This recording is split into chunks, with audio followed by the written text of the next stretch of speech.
رب العالمين. الحمد لله الذي أنعمنا بنعم كثيرة لا تحصى، فقال فيها: وإن تعدوا نعمة الله لا تحصوها. فنشهد أن لا إله إلا الله وحده لا شريك له، ونشهد أن سيدنا محمدا عبده ورسوله الذي لا نبي بعده. اللهم فصل وسلم وبارك على هذا النبي الكريم الرسول الأمين نبينا وسيدنا محمد وعلى آله وصحبه أجمعين وذرياته وأماته إلى يوم الدين. أما بعد، فيا عباد الله، أحباب الله وأحباب رسوله صلى الله عليه وسلم، أوصي نفسي وإياكم بتقوى الله، فقد فاز المتقون. فلا تموتن إلا وأنتم مسلمون. فقال تعالى مذكرا بذلك: يا أيها الذين آمنوا اتقوا الله حق تقاته ولا تموتن إلا وأنتم مسلمون. Hadirin jamaah Jumat rahimani wa rahimakumullah, bersyukur kita mengawali Jumat ini dengan berupaya menerjemahkan syukur itu melalui ikhtiar meningkatkan takwa kita kepada Allah Subhanahu wa taala, dengan berusaha menunaikan segala perintah Allah semampu yang bisa kita lakukan dan menjauhi segala larangan yang telah Allah tetapkan. Dengan itulah kita diciptakan dan dengan itulah ibadah kita bernilai di sisi Allah Subhanahu wa taala. Hadirin, dalam mengarungi kehidupan ini, setiap kita tentu memiliki harapan. Setiap kita tentu memiliki keinginan. Dan setiap harapan dan keinginan itu tentu kita akan tautkan kepada Allah Subhanahu wa taala yang maha menguasai segala hal dan maha mewujudkan segala apa yang kita inginkan, apa yang kita citakan. Untuk itulah kemudian Allah Subhanahu wa taala memfasilitasi keterhubungan kita untuk mewujudkan harapan itu dengan Allah melalui apa yang kita sebut dengan doa. Dengan doa itulah kita memohon, dengan doa itulah kita berharap, dengan doa itulah kita menginginkan dijawabnya dan dihadirkannya oleh Allah Subhanahu wa taala apa yang kita dambakan dalam kehidupan ini. Hadirin, di dalam Al-Quran, tepatnya di surah Al-Baqarah di ayat 186, Allah Subhanahu wa taala memberikan satu pernyataan yang tegas, singkat dan padat terkait dengan doa.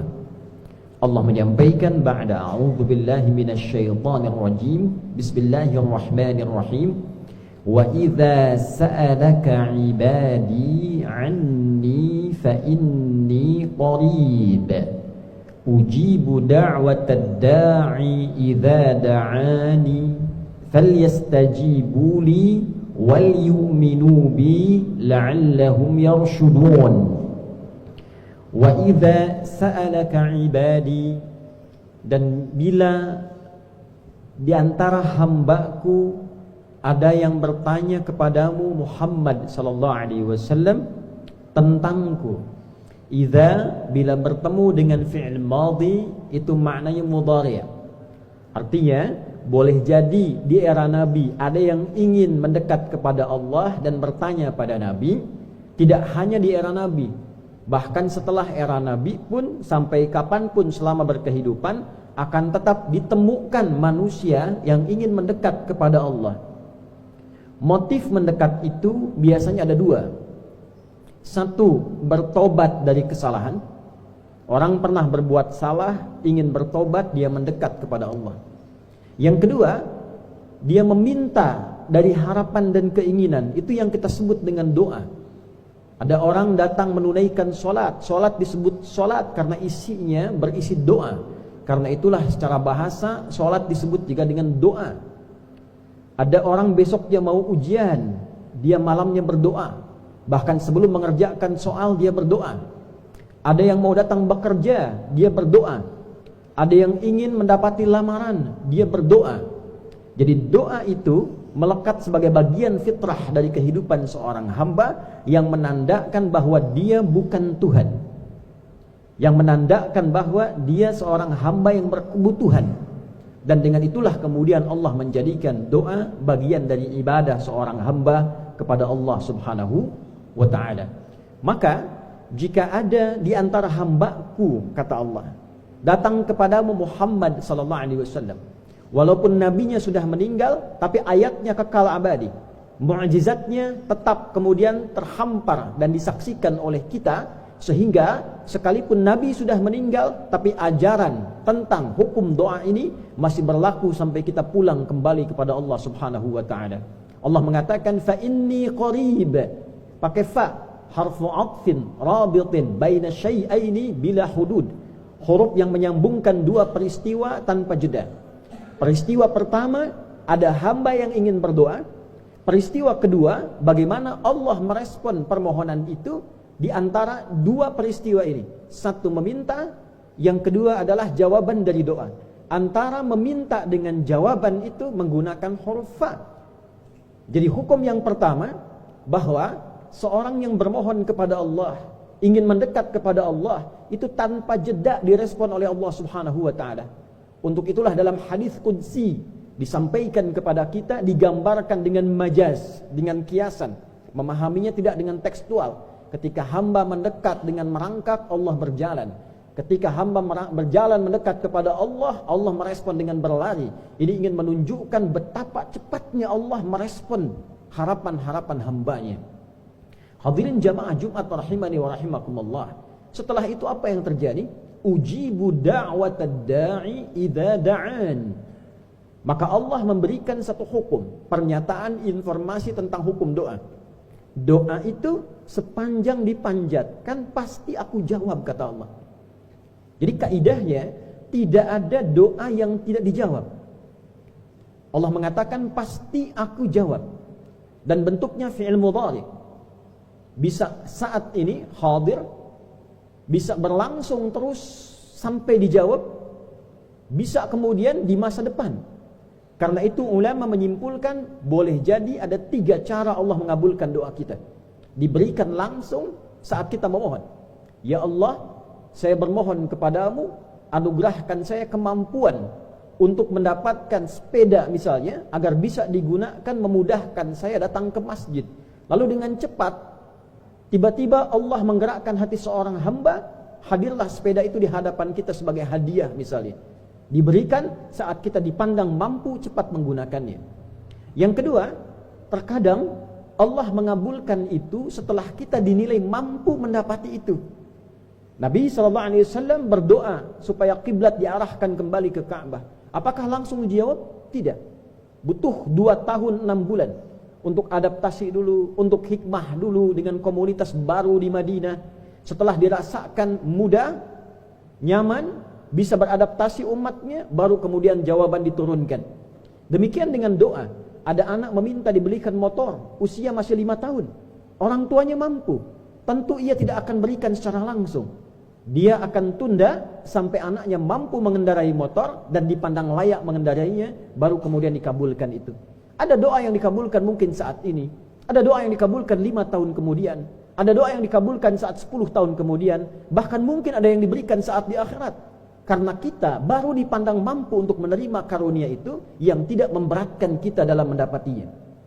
Dan yang ketiga, terkadang Allah mengganti apa yang kita inginkan dalam doa dengan apa yang kita butuhkan. Ada orang berdoa ingin masuk di kampus A, tiba-tiba kemudian masuknya di kampus B. Ternyata hikmahnya setelah dia masuk kampus B itu, di kampus itulah ternyata didapatkan pengetahuan-pengetahuan yang membuat dia lebih unggul dibandingkan dia masuk kampus A. Demikianlah hikmah dalam kehidupan. Singkatnya, setiap hamba berdoa ada peluang besar untuk dikabulkan. pertanyaannya, mengapa ada sebagian hamba berdoa, tapi ternyata doanya tidak kunjung dikabulkan? Mengapa ada sebagian hamba bermohon, tapi permohonannya tidak kunjung diberikan? Apakah ada penghalang-penghalang di balik dari apa yang dimohonkan dalam doa itu? Khutbah Jumat yang singkat ini ingin menjawab dengan padat tentang apa yang diurai tadi dan menghadirkan jawaban dari hadis Nabi SAW dalam riwayat Muslim nomor hadis 1015, sanadnya tersambung pada sahabat mulia Abu Hurairah radhiyallahu taala anhu. Satu kali secara cepat Nabi SAW menyampaikan di kalangan umatnya, qala Rasulullah sallallahu alaihi wasallam atau kama qala, ayyuhan nas innallaha thayyibun la yaqbalu illa thayyiban wa innallaha amara almu'minina bima amara bihi almursalin faqala ya ayyuhar rusul qulu minat thayyibati wa'malu salihan inni bima ta'maluna alim. Wa qala ya ayyuhalladzina amanu kulu min tayyibati ma razaqnakum washkuru lillahi in kuntum iyyahu ta'budun. Thumma dhakara rajula yutilu as-safara as'atha aghdara yamuddu yadayhi ila as-sama' ya rabb فمطعمه حرام ومشربه حرام وملبسه حرام وغذي بحرام فأنى يستجاب لذلك. رواه الإمام مسلم. Satu kali Nabi mengatakan, memberikan petunjuk kepada umatnya, dan dengan petunjuk itu sampai kepada kita. Perhatikan kaidahnya, dan dengan inilah kemudian khutbah Jumat ini akan diakhiri. Ayyuhan nasu, wahai seluruh manusia, innallaha thayyibun la yaqbalu illa thayyiban. Camkanlah bahwa Allah itu maha baik, maha bersih, maha suci, dan tidak menerima yang sampai kepadanya kecuali dari sumber yang baik, yang bersih, yang suci. Dan Allah memerintahkan kepada semua orang beriman dengan perintah yang sama kepada para rasul.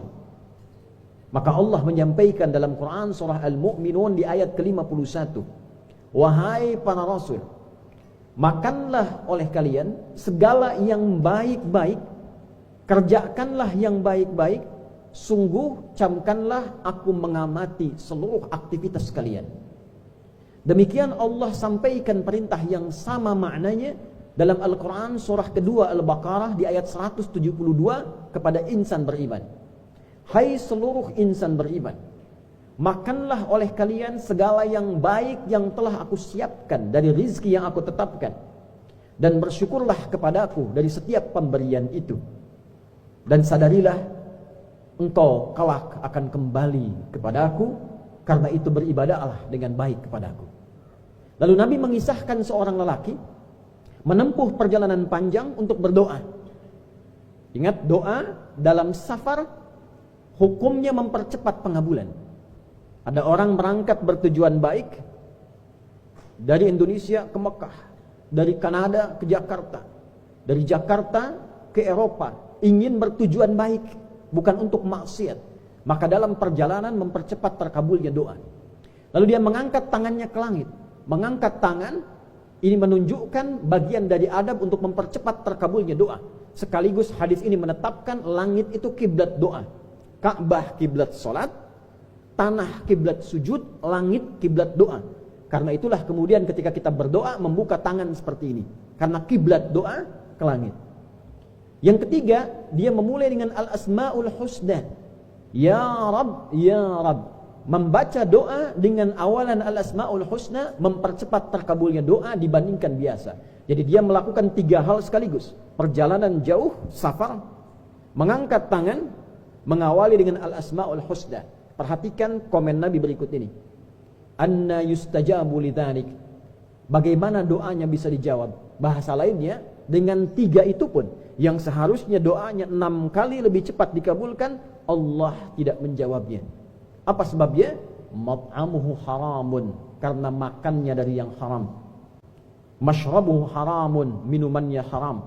Malbasuhu haramun, pakaiannya haram. Wa ghudhiya biharamin, dan perangkat hidupnya haram. Ternyata yang haram-haram itu menghambat terkabulnya doa. Bukan Allah tidak ingin mengabulkan, tapi haram itu kata para ulama bagaikan sekat. Ini ada gelas, di atasnya ada penutup. Kalau ada penutupnya, Anda mau masukkan apapun ke atasnya, tetap tidak akan tembus ke dalam gelas. Demikianlah orang berdoa. Ketika Allah akan mengabulkan, dia memantul kembali karena yang haram menutup bagian hatinya yang bersih, sehingga cahaya tidak sampai ke dalamnya karena dikotori oleh penghalang-penghalang maksiat. Untuk itulah, anak-anakku yang sedang belajar, tinggalkan yang haram-haram. Berkata yang tidak baik kepada guru, berkata yang tidak baik kepada orang tua, bercandai kawan-kawan dengan cara yang tidak baik, dalam sholat bercanda, dalam Jumat bercanda, dalam kelas bercanda pada yang tidak baik, itu menghambat ilmu sampai. Demikian para ayah yang bekerja, jauhi yang haram-haram. Jika ada yang halal Allah sediakan, kenapa mencari yang haram? Jangan sampai dibawa ke rumah, jadi makanan, jadi minuman, jadi pakaian, jadi perangkat hidup. Itu yang menyebabkan doa-doa sulit didapatkan dalam kebaikan. Bukan bab tentang penambahan harta. Karena pencuri pun kalau mencuri, hartanya bertambah. Koruptor pun kalau korupsi, hartanya bertambah. Tapi penambahan itu tidak membuat keadaan dirinya lebih bersih dan lebih baik. Maka jika ada dalam satu kondisi, di masyarakat, di rumah tangga, di sekolah, hidup berbangsa, bernegara, banyak terjadi hal yang tidak baik, ini menandakan ada maksiat, ada yang haram-haram, banyak tersebar dalam kehidupan. Untuk itulah khutbah Jumat ini ingin mengembalikan kita kepada nilai kebaikan, kembali kepada amanat Al-Quran, kembali pada pesan Nabi. Jika kita bisa memulai dengan yang dasar ini, bekerja yang baik, makan yang baik, minum yang baik, berpakaian yang baik, maka insya Allah terlahirlah perilaku yang baik, akhlak yang baik, dan kehidupan berbangsa, bernegara yang baik. Dan dengan itulah kita menyadari bahwa Islam itu adalah agama yang terbaik. Barakallahu li wa lakum fil Qur'anil azim wa nafa'ni wa iyyakum bima fihi minal ayati wa dzikril hakim wa taqabbala minni wa minkum tilawatahu innahu huwas samiul alim. Ud'ullaha yastajib lana wa lakum jami'an.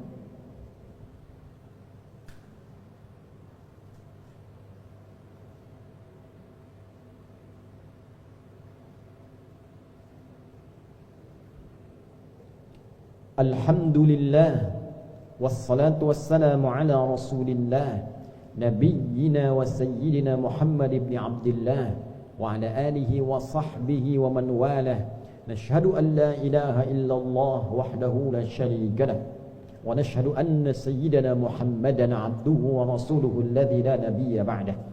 Allahumma fasalli wa sallim wa barik ala hadha an-nabiyyil karim ar-rasulil amin نبينا وسيدنا محمد وعلى آله وصحبه أجمعين.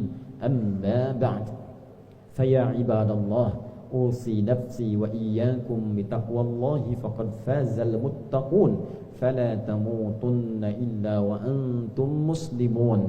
فقال تعالى: يا أيها الذين آمنوا اتقوا الله حق تقاته ولا تموتن إلا وأنتم مسلمون. وقال: إن الله وملائكته يصلون على النبي يا أيها الذين آمنوا صلوا عليه وسلموا تسليما. اللهم صل وسلم وبارك على هذا النبي الكريم الرسول الأمين نبينا وسيدنا محمد وعلى آله وصحبه أجمعين. اللهم نحمدك حمدا شاكرين حمدا ناعمين حمدا يوافي نعمه ويكافئ مزيده. يا ربنا لك الحمد ولك الشكر كما ينبغي لجلال وجهك الكريم ولعظيم سلطانك.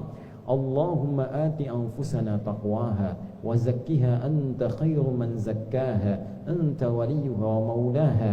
لا تدع لنا في مقامنا هذا وفي كل مقام ذنبا إلا غفرته ولا هما إلا فرجته ولا دينا إلا قضيته ولا مريضا إلا شفيته ولا حاجة من حوائج الدنيا والآخرة فيها لك رضا وفيها لنا الصلاح إلا قضيتها يا أرحم الراحمين. اللهم يا خير الناصرين اللهم انصر إخوتنا في فلسطين وفي غزة خاصة وفي كل مكان المبتلين واجعل أحياءهم مجاهدين في سبيلك وموتاهم شهداء وألحقنا معهم في رحمتك يا أرحم الراحمين. اللهم إنا نسألك رحمتك اللهم ارحمنا يا الله وارحم عائلتنا وارحم بلادنا أندونيسيا واجعلها بلدة طيبة وأنت ترضاها واهد أمراءها واحفظ علماءها يا أرحم الراحمين. اللهم بارك يا الله ونور هذه المدرسة أخيار ومعهدها ميرا يا أرحم الراحمين واجعلها يا الله أعمالا جارية للحصول على رضاك يا رب العالمين. ربنا آتنا في الدنيا حسنة وفي الآخرة حسنة وقنا عذاب النار وصلى الله على سيدنا محمد وعلى آله وصحبه أجمعين وآخر دعوانا أن الحمد لله رب العالمين. عباد الله إن الله يأمر بالعدل والإحسان وإيتاء ذي القربى وينهى عن الفحشاء والمنكر والبغي يعظكم لعلكم تذكرون ولذكر الله أكبر والله يعلم ما تصنعون. أقيموا الصلاة يرحمكم الله.